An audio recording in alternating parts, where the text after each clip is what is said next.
Deus quer que você reine. Cristo é a nossa redenção.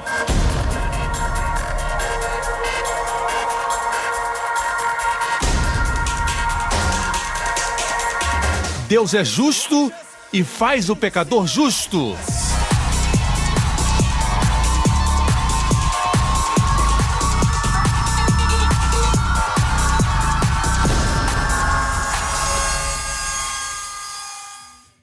No último programa, A graça é o evangelho, não é um ensinamento. Graça é a pessoa de Jesus Cristo. hoje com o pastor Joseph Prince. Enquanto você olhar para Jesus, as pessoas que são famintas por ele vão achar você lindo, mais formosa entre as mulheres. Para onde virou a vista o teu amado, que nós te ajudaremos a buscar? Note aqui o que acontece. Quando ela descreve a formosura do Senhor, aqueles que são famintos dizem, onde ele está? Nós queremos buscá-lo também. Nós queremos também a ele. Igreja, essa é a forma melhor de evocar ou provocar fome nas pessoas por nosso Senhor. Fome pelo campo missionário. E é isso que estamos fazendo, igreja. Esse ministério não é somente falar para as pessoas as 7 formas de ter um casamento bem-sucedido. Isso é maravilhoso e nós ensinamos sobre casamento. Eu tenho uma mensagem chamada Cristo Centro de um Casamento Feliz. Amém? E quando falamos de paternidade, fundamentamos isso na graça. Quando ensinamos sobre casamento, devemos ensinar sobre o Senhor Jesus Cristo. Maridos, amem suas esposas. Como Cristo amou a igreja. Muitas pessoas param aí. Se você não souber como Cristo amou a igreja, como está em Cântico dos Cantos, nunca você vai amar sua esposa. E ele faz amor com palavras. Alguns homens esqueceram disso. Eles fazem amor. E é só. Mas nos Cânticos dos Cantos ele faz amor com palavras. É interessante que elas são provocadas a buscar o Senhor por causa da descrição que ele faz da beleza do Senhor. Ela estava buscando o Senhor porque sentia falta da sua presença. Ele nunca deixa você, mas ela sentia falta da sua presença. E a forma de receber é quando você encontra alguém para falar a respeito da beleza do Senhor. Amém? Essa não é a minha mensagem. Eu vou mostrar para você, certo, a sabedoria que Deus tem dado a esse ministério com respeito à proclamação da beleza do nosso Senhor Jesus.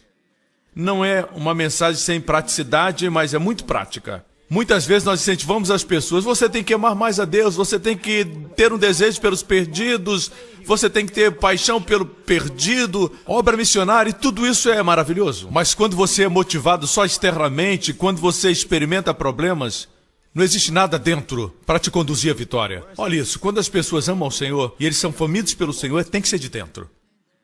E você até sofre por amor do seu nome. Escute-me com cuidado. Assim é no cristianismo, quando você busca o Senhor, o mundo pensa que você é louco. Você já experimentou isso antes? Se não, você não tem seguido o Senhor. Você é um cristão nominal. Mas nós não queremos ser cristãos nominais, nós queremos ser zelosos pelo Senhor, apaixonados pelo seu amor, e o amamos porque Ele nos amou primeiro. E todos digam amém. Mateus 17, vamos olhar aqui. Essa é a minha mensagem. 6 dias depois, Jesus tomou consigo Pedro, Tiago e João, irmão de Tiago, e os levou em particular a um alto monte.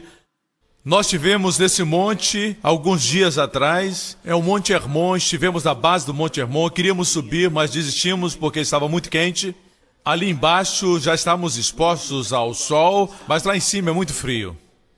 O Monte Hermon, o monte mais alto, esse é o capítulo 17. No capítulo 16, nos fala que eles estiveram ao pé do Monte Hermon. A tradição diz que era o Monte Tabor, mas o Monte Tabor não é uma montanha alta. O Monte Hermon é a montanha mais alta. Assim, Jesus levou Pedro, Tiago e João e foi para uma montanha alta. E a Bíblia diz que ali ele foi transfigurado diante deles, sua face brilhou como o sol e suas roupas se tornaram brancas como a luz. Nos evangelhos sinópticos, Mateus, Marcos e Lucas, todos os 3 têm a transfiguração, todos os 3 contribuem de forma diferente, com aspectos e detalhes que o um tem e o outro não tem. Todos têm seu propósito. Por exemplo, no Evangelho de Lucas fala a respeito de Jesus como homem e diz que ele trouxe-os para a montanha para orar. Lucas 9. E então, enquanto oravam, seu rosto mudou, sua roupa brilhou. Em outras palavras, o Evangelho do homem, o Evangelho de Lucas, mostra Jesus como um homem dependente. A lei nunca te manda orar. A lei diz não farás, não farás, não farás, presumindo que o homem era forte, o que o homem não é. Mas a forma da graça é a dependência. Você diz, eu não posso, mas ele pode. Assim você ora muito. Você ora muito. Não é uma questão de gastar tempo de joelho só num lugar, não. Certo? Esse pode ser o seu estilo, mas oração significa dependência do Senhor. Invocar seu poder, a sua onisciência, a sua graça, seu amor, a sua bondade. Assim, enquanto Jesus orava, a sua face brilhou. De todas as pessoas na terra, o perfeito e maior homem orou. Ele tinha poder nele mesmo para realizar milagres, ainda assim ele orou. Essa é a narrativa de Lucas, a transfiguração. Vamos para Mateus 17 de novo. Ele foi transfigurado, o seu rosto brilhou. Naquele mesmo momento, Moisés e Elias apareceram a ele conversando com Jesus. Não esqueça, Pedro, Tiago e João estavam lá também, mas estavam dormindo. Quando Jesus brilhou, eles estavam dormindo. Quantos de nós estamos nesse lugar de sono? Eles estavam dormindo e Jesus estava brilhando, mas eles acordaram depois. E eis que Moisés e Elias apareceram para ele falando com ele. Vou parar aqui para mostrar algo. Que Pedro, muitos anos depois, quando ele já era um ancião, ainda estava servindo ao Senhor. Antes de ele morrer, Deus revelou para ele que era tempo de ele partir e vê-lo face a face. E ele disse, o Senhor me mostrou que eu vou. Ele escreveu em sua última carta, 2 Pedro, capítulo 1. Olha isso. Pedro escrevendo pelo Espírito, eu me empenharei para que também, depois da minha partida, vocês sejam capazes de se lembrar dessas coisas. De fato, não seguimos fábulas engenhosamente inventadas, mas lhe falamos a respeito do poder da vinda do Senhor Jesus Cristo. Ao contrário, nós fomos testemunhas oculares da sua majestade. Do que ele estava falando?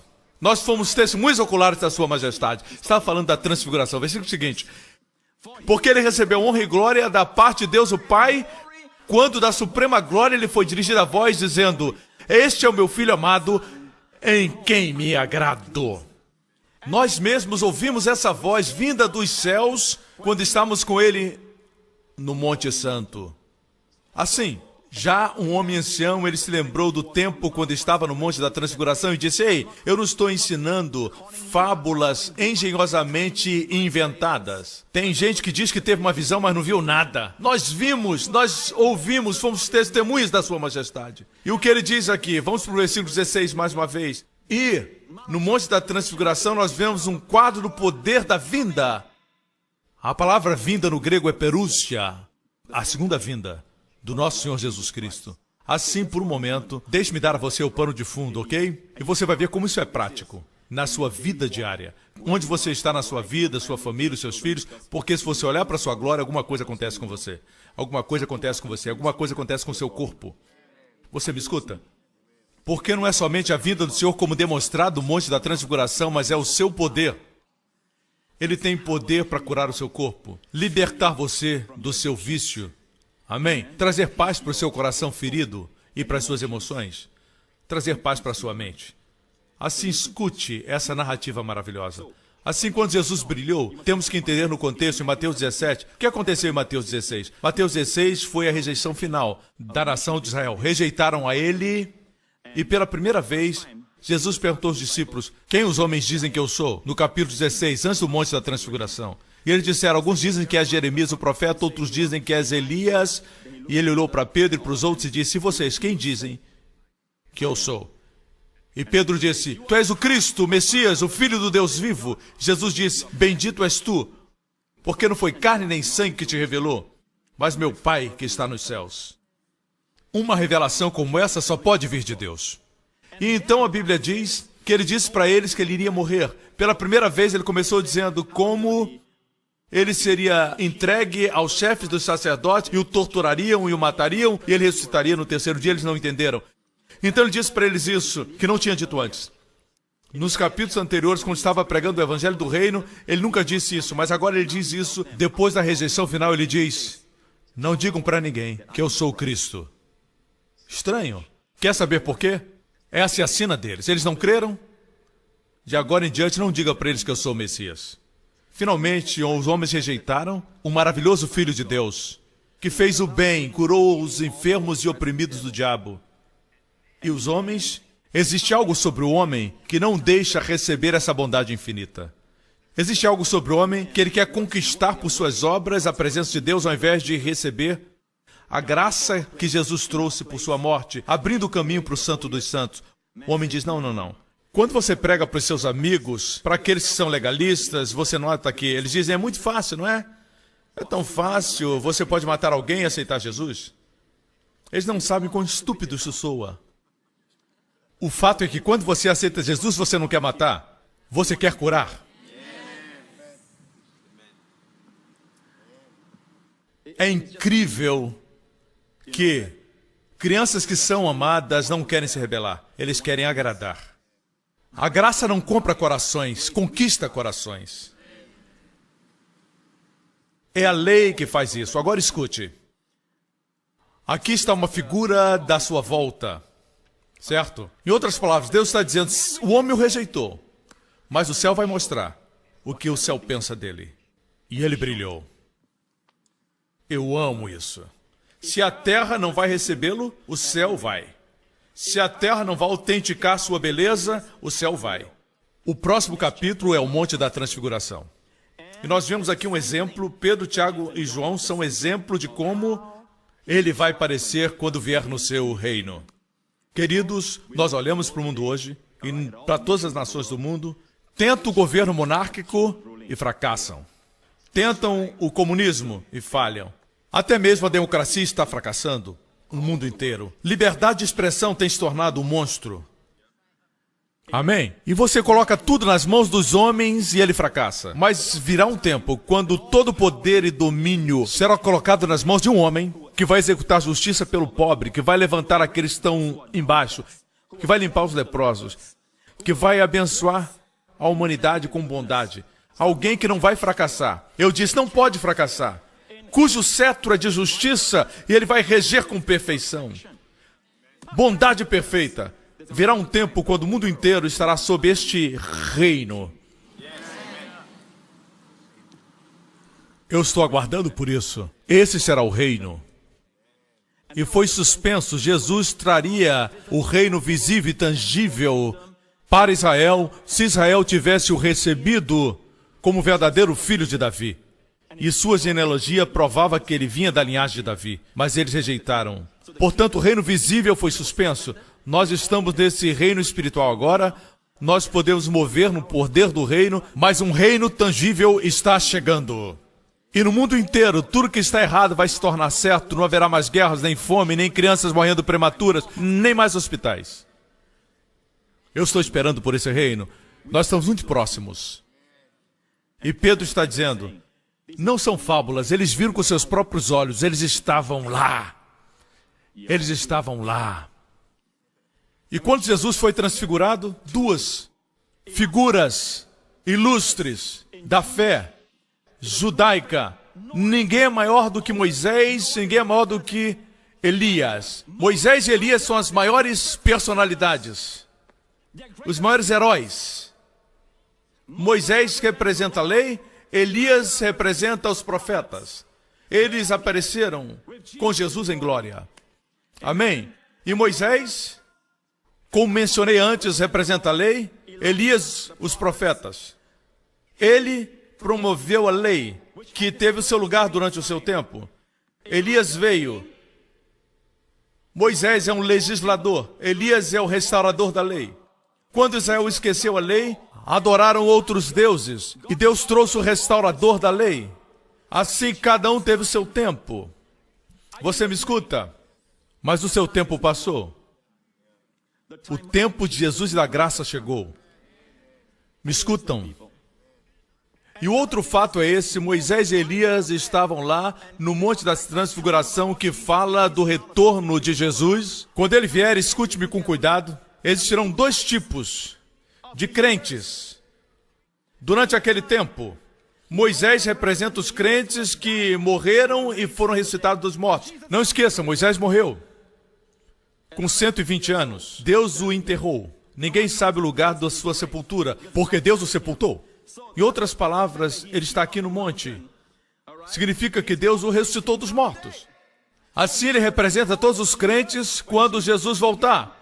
Talvez você não veja o próximo amanhecer se Jesus voltar hoje. Ele pode vir a qualquer momento e quando ele vier, aqueles que morreram em Cristo serão os primeiros a receber um novo corpo e ressuscitar dentre os mortos. Mas aqueles que estiverem vivos, como nós, se ele vier amanhã, eles foram tipificados por Elias. Elias nunca morreu. Elias subiu numa carruagem de fogo corporalmente. Ele nunca morreu. O homem que mais viveu, na verdade, é Elias. Metusalém, quando falamos dele, falamos do contexto da terra. Metusalém foi o homem que mais viveu aqui na terra. Aqui são tipificados crentes que estão mortos e ressuscitarão dentre os mortos e crentes que nunca morreram, aqueles que estão vivos quando Jesus voltar. E você terá um novo corpo, amigo, e nesse corpo você não vai ter mais enfermidade, não vai ficar mais velho, não vai sentir dor, nem vai sentir tédio. E com certeza você não vai dormir na hora da pregação no céu. Eu acredito que no céu teremos as melhores pregações. Eu creio que vamos escutar Jesus pregar toda quarta-feira à noite. A última parte foi adicionada por mim. Opinião pessoal, ok? Assim, estamos falando sobre a vinda de Jesus. Você me acompanha até agora? A Bíblia diz, versículo seguinte, ele recebeu honra e glória da parte de Deus o Pai, quando da suprema glória lhe foi dirigida a voz dizendo, esse é meu filho amado, de quem me agrado. Por 2 vezes, Deus abriu os céus e publicamente declarou o seu prazer e alegria no seu filho. Uma foi no seu batismo, a outra no Monte Hermon. Não faz muito tempo que eu descobri que nessas 2 ocasiões Jesus estava no ponto mais baixo e no ponto mais baixo do planeta Terra. O ponto mais baixo do país de Israel, não somente Israel, mas no mundo inteiro, é o Mar Morto. Está a 426 metros abaixo do nível do mar. Está muito baixo. O Monte Hermon está a cerca de 3.000 metros de altura acima do nível do mar. Em ambos os lugares, o Pai disse, esse é meu filho amado, em quem me comprazo. Em outras palavras, no seu ponto mais baixo e na sua mais alta glória, ele é o prazer do Pai. Ele é objeto de beleza. O Pai se alegra, o Pai se agrada dele. Nós precisamos aprender que, principalmente os nossos filhos, veja aqui, ele recebeu honra e glória da parte de Deus o Pai. Como? Quando o Pai disse, esse é meu filho amado. Como damos aos nossos filhos honra e glória? Como nós os vestimos, como alguém coloca um casaco de glória e honra antes de irem para a escola? Como nós os vestimos de honra? Quando nós afirmamos verbalmente. Dizemos para eles, você é meu amado filho, você é especial para mim, você é minha filhinha preciosa. Você sabe que alegria que você é para mim? Mas pastor, ela fez algo outro dia, eu acho que não é hora de dizer isso. Você deve dizer no momento mais baixo, não somente no momento mais alto. É assim que eles recebem honra. Quando Deus fez o homem, ele o coroou, literalmente, com honra e com glória. É como se existisse uma coroa ao redor deles, eles brilhavam com honra e glória. É por isso que os dinossauros obedeciam. Os dinossauros eram maiores que os homens, mas eles obedeciam por causa da honra e da glória. O homem só tinha que falar, vai para trás, ele vai. Sente, ele sentava. Sim, o homem tinha esse poder. Domínio sobre todas as criaturas, incluindo dinossauros e mamutes. Você me escuta? O mundo está em crise porque o homem fracassou. A Bíblia diz que a criação geme, os leões rugem, os macacos se balançam. Certo? Todos os animais, mesmo os carnívoros, eles eram herbívoros. Eles comiam somente plantas. O homem está fora de lugar. O homem caiu, a criação caiu. A Bíblia diz que a criação está esperando pela manifestação dos filhos de Deus. Houve uma época na criação quando os carnívoros não comiam os herbívoros. Você sabe por quê? Porque o único homem que sobrou na terra naquela época seguia a Deus. Isso aconteceu na época da Arca de Noé. Na Arca de Noé, o único homem que era Noé e sua esposa e os seus 3 filhos e suas esposas, Eles estavam em harmonia entre os animais, porque aquelas pessoas ali eram o povo de Deus. Essa era uma amostragem do reino que está por vir. E a Bíblia diz, Isaías diz, quando isso acontecer, as mães permitirão que seus filhos brinquem no esconderijo das cobras, no ninho da víbora. Amém? O leão vai dormir com o cordeiro. Nada vai ferir ou destruir quando o reino vier. Os mosquitos não vão morder mais, eles vão tocar sinfonias.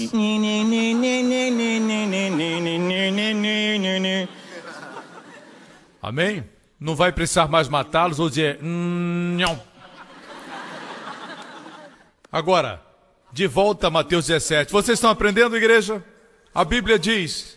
Moisés e Elias apareceram. Moisés representava a lei e Elias era o restaurador da lei. O legislador e restaurador apareceram. E eles eram as mais ilustres de todas as figuras do Antigo Testamento para os judeus.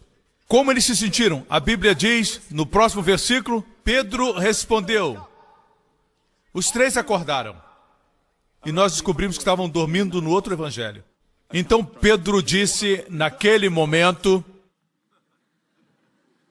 E disse a Jesus, Senhor, é bom estarmos aqui, se quiseres farei 3 tendas. Não pense num prédio, não existia tempo de construir um prédio. Era provavelmente durante a festa dos tabernáculos. Durante essa festa, até os dias de hoje, os judeus, no final do ano, em setembro, outubro, eles têm a festa dos tabernáculos e é o tempo mais feliz de todas as 7 festas.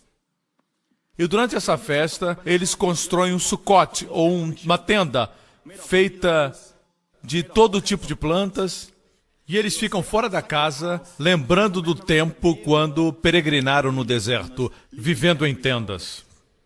E a Bíblia diz em João 1, Jesus veio e habitou entre nós. Jesus veio e fez um tabernáculo entre nós. Jesus nasceu durante a festa dos tabernáculos. Você me acompanha? Você está vendo a Ele? Quanto mais você o vê, algo acontece na sua vida. Algo bom, chamado salvação, que acontece no seu corpo. Muitas pessoas me escrevem e dizem, quando eu prego, algo acontece. Tinha uma dor de cabeça, tinha febre e não tem mais. Amém? Se você ainda tem, continue ouvindo, porque você está ouvindo o Evangelho. Amém, igreja? Agora... Ele disse, vamos fazer 3 sucotes. Uma para Jesus, uma para Moisés e uma para Elias. E a narrativa, eu penso, de Lucas diz que ele não sabia o que estava falando. Veja bem isso. Ele está colocando Jesus no mesmo nível do legislador e do restaurador. Você não pode fazer isso. Existem muitos crentes hoje que colocam Jesus e a graça no mesmo nível da lei e do restaurador da lei. Muitos se sentem restauradores e lutam para a lei ser restaurada. Veja isso, perceba, Deus o Pai não vai permitir isso. O Pai falou no versículo seguinte, enquanto ele ainda estava falando, uma nuvem resplandecente os envolveu, e dela saiu uma voz que dizia, este é o meu filho amado, em quem me agrado. Ouçam-no, singular, não ouçam a eles. Moisés estava lá, Elias estava lá. Eles não tinham nada para falar? Não. Seu tempo tinha terminado. A lei tinha servido o seu propósito de trazer o homem para o final dele mesmo. O profeta trouxe o homem para Deus. Cumpriu o seu propósito. Agora é o dia da graça. É o dia do Filho de Deus. Não mais os servos de Deus, mas o Filho de Deus. Você me escuta? Ele escolheu ser um servo. Ele escolheu ser servo, mas ainda assim ele é o Filho de Deus. Posso ter um amém, igreja? Aqui nós temos uma nuvem brilhante. A nuvem brilhante da palavra é a glória Shekinah, a mesma glória que habitou no Santo dos Santos do templo e agora ele estava sobre eles. É surpreendente que quando a lei foi dada, os 10 mandamentos, em outra montanha, a Bíblia diz que a nuvem era escura. Onde Jesus está, existe uma nuvem brilhante. Uma nuvem para condenar, outra nuvem para revelar sua justiça. Você vê isso?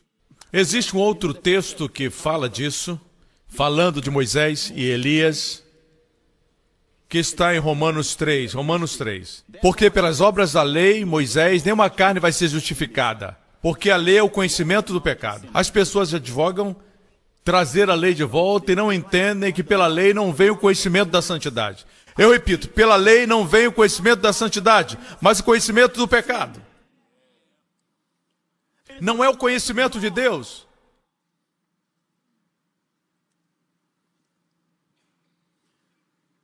Mas agora, diga agora, você quer ver no agora ou no passado? Você quer a última revelação de Deus? A última revelação de Deus é a graça. A última revelação de Deus veio pelos filhos. Não existe outra revelação. Mas Deus diz, agora se manifestou uma justiça que provém de Deus, independente da lei. Independente da lei. Deus não deu o dom da justiça e você tem que manter a lei. Não, é independente da lei. Justiça hoje é uma dádiva. Você sabe como veio para nós essa dádiva? A qual foi testemunhada pela lei e os profetas. Uau! Até a lei diz amém para o dom da justiça. Até os profetas dizem amém. Em outras palavras, a lei, que é Moisés, e os profetas, que são Elias, ambos testemunharam a graça. É isso que você deve ouvir. O Filho de Deus é a quem você deve ouvir, a quem deve escutar hoje. Você me acompanha? Pedro, Tiago e João, já disse antes.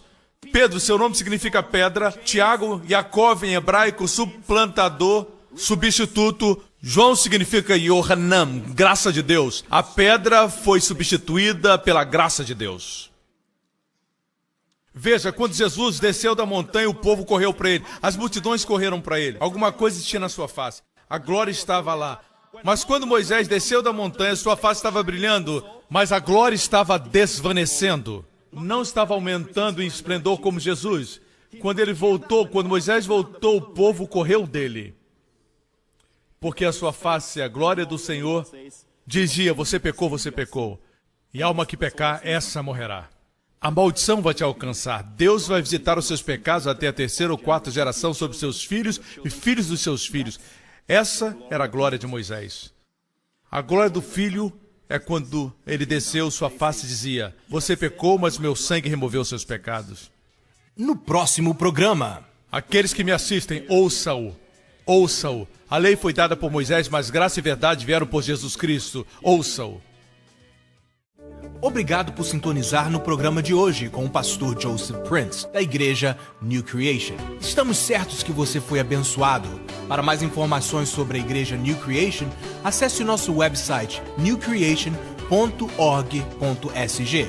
Lá você poderá se inscrever no nosso devocional diário do pastor Joseph Prince. Seja incentivado e fortalecido todos os dias e saiba o quanto Deus lhe ama através destes devocionais. Acreditamos que o seu dízimo pertence à igreja a qual você frequenta.